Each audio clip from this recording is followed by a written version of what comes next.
أهلا بيكم في حلقة جديدة من سلسلة نبدأ منين وازاي. مساحة نرجع فيها لنفسنا واحدة واحدة. خلصنا من الخوف بيظهر لنا شبح جديد اسمه فقدان الشغف أو الحماسة خلاص راحت. في البداية أي حد فينا بيحاول يعمل أي حاجة جديدة أو أي تغيير في حياته بيبدأ خطوة واتنين وتلاتة لحد ما يحس إن هو خلاص بقى على الطريق، وفجأة بيتعب ويكسل ويتلخبط ويرجع خطوة ورا أو حتى يرجع لنقطة البداية من تاني. وده شيء طبيعي. ليه؟ لأننا بشر وبتحصل في حياتنا متغيرات كتير جدا، حاجات بإرادتنا وأوقات كتير حاجات بتبقى خارجة عن إرادتنا، وده شيء طبيعي.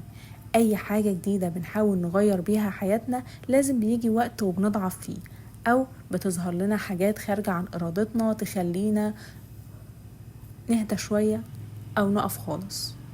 المهم اننا منفكرش او منفتكرش ان الرجوع ده معناه فشل.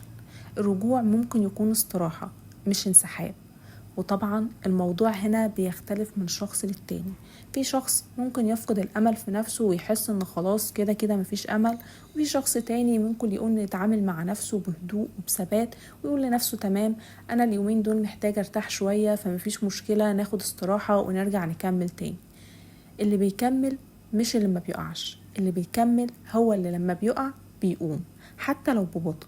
خطوة واحدة صغيرة حتى بعد أسبوع من السكون بتبني عادة وبتخلق اتجاه وبتثبت لنفسك إنك لسه هنا.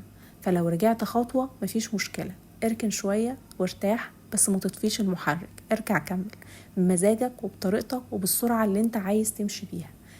المهم هنا هو إنك تفضل مكمل وتفضل بتحاول. لو عجبكم المحتوى أتمنى تشاركوه مع أصحابكم، وأتمنى أن انتوا كمان تشاركوني بتجربتكم في رجوعكم لنفسكم.